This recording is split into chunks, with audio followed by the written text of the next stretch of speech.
Durante el siglo XIX, el mapa de México lucía radicalmente distinto a como lo conocemos hoy. Estados Unidos, en pleno ascenso como potencia, supo capitalizar un momento de extrema fragilidad para arrebatarle a la nación azteca más de la mitad de su suelo. En aquel entonces, el territorio mexicano era un 50% más extenso, un gigante que se desmoronó debido a un conglomerado de infortunios, la ambición desenfrenada de Washington, gestiones internas desastrosas y una serie de decisiones políticas fatales.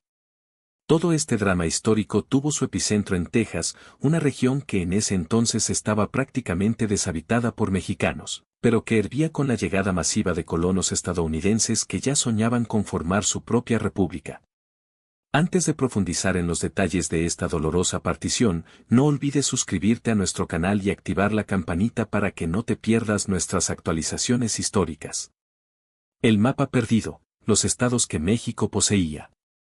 Es difícil de imaginar hoy, pero estados como Texas, Nuevo México, Nevada, Utah, Arizona y la Alta California eran suelo mexicano. ¿Cómo es que un territorio tan vasto cambió de manos de forma tan violenta? Para entenderlo, debemos retroceder al año 1821.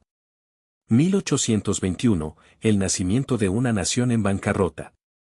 Cuando México logró finalmente su independencia de España, heredó un territorio inmenso que superaba los 4 millones de kilómetros cuadrados.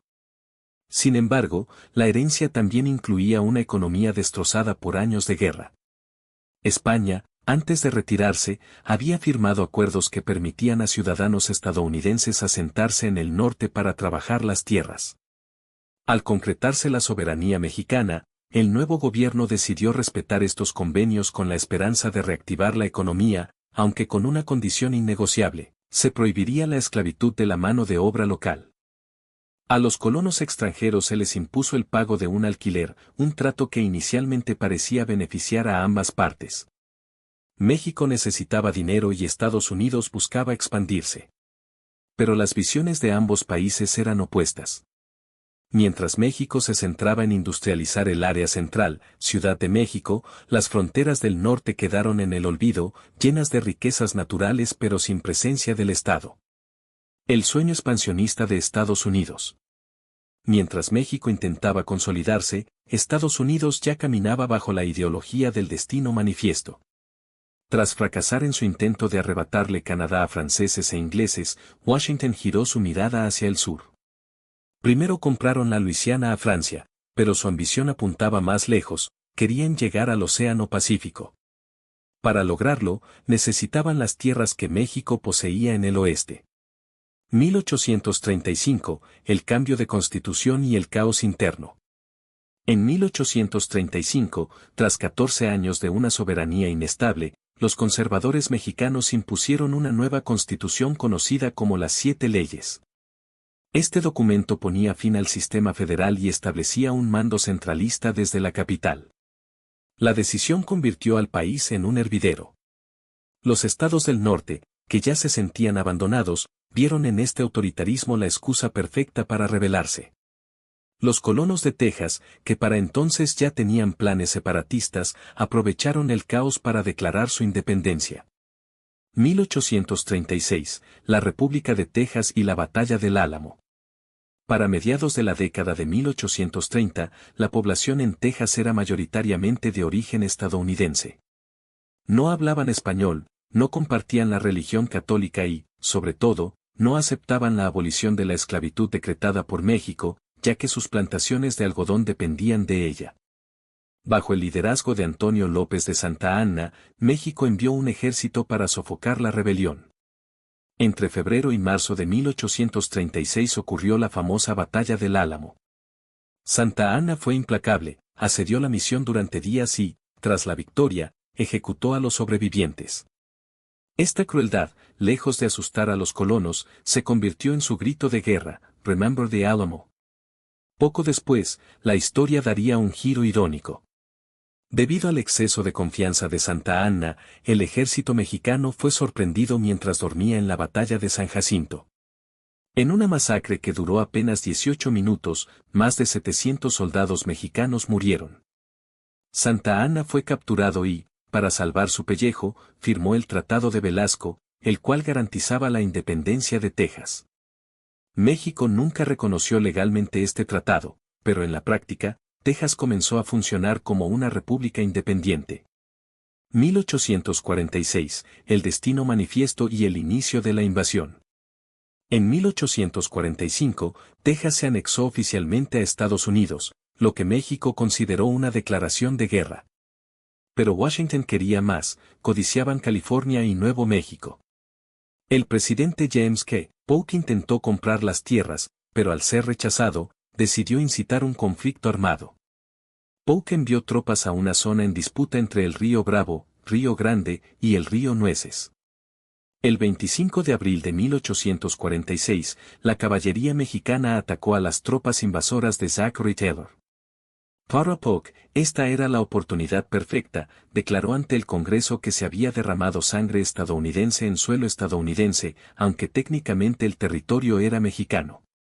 A pesar de la valiente resistencia mexicana en lugares como Monterrey, la tecnología militar de Estados Unidos era superior.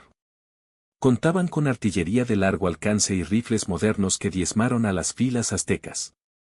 Mientras tanto, el gobierno mexicano, en un acto de desesperación, trajo de vuelta a Santa Anna desde su exilio en Cuba, pensando que él era el único capaz de salvar la nación. Fue un error histórico, Santa Anna tomó el control del ejército, pero las derrotas continuaron. 1847, el asalto a la capital y los niños héroes. El general estadounidense Winfield Scott lanzó una invasión por mar, desembarcando en Veracruz y marchando hacia la Ciudad de México, siguiendo la misma ruta que Hernán Cortés siglos atrás. Los mexicanos resistieron ferozmente en Cerro Gordo, pero fueron superados. En septiembre de 1847, los invasores llegaron al castillo de Chapultepec. Fue aquí donde ocurrió el último y más desesperado intento de defensa, protagonizado por cadetes militares conocidos como los niños héroes. Aunque la historia oficial dice que se lanzaron al vacío envueltos en la bandera para no rendirse, lo cierto es que la derrota era inevitable. El 14 de septiembre, la bandera de las barras y las estrellas ondeó sobre el Palacio Nacional. Ciudad de México había caído.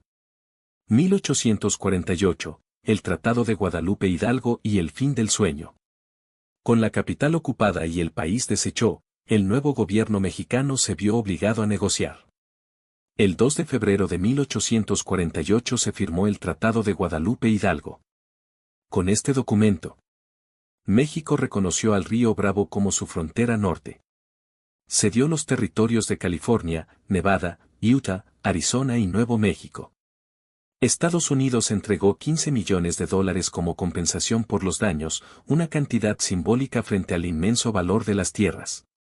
Al final de la guerra, México había perdido más de 2 millones de kilómetros cuadrados, el 55% de su superficie total. La guerra contra Estados Unidos fue el periodo más oscuro del siglo XIX para México. No solo se perdieron vidas y tierras, se abrió una herida profunda en la política nacional que llevó a décadas de inestabilidad y guerras civiles. La pérdida fue el resultado de la ambición extranjera, pero también de la desunión de los mexicanos y la soberbia de sus líderes. Hoy, ese suelo es parte fundamental del poderío económico de Estados Unidos, pero su origen sigue siendo una lección vigente sobre la soberanía y la importancia de conocer nuestro pasado. Esperamos que este video te haya sido de gran utilidad para comprender este capítulo crucial. Si tienes algo que agregar, déjanos tu opinión en los comentarios.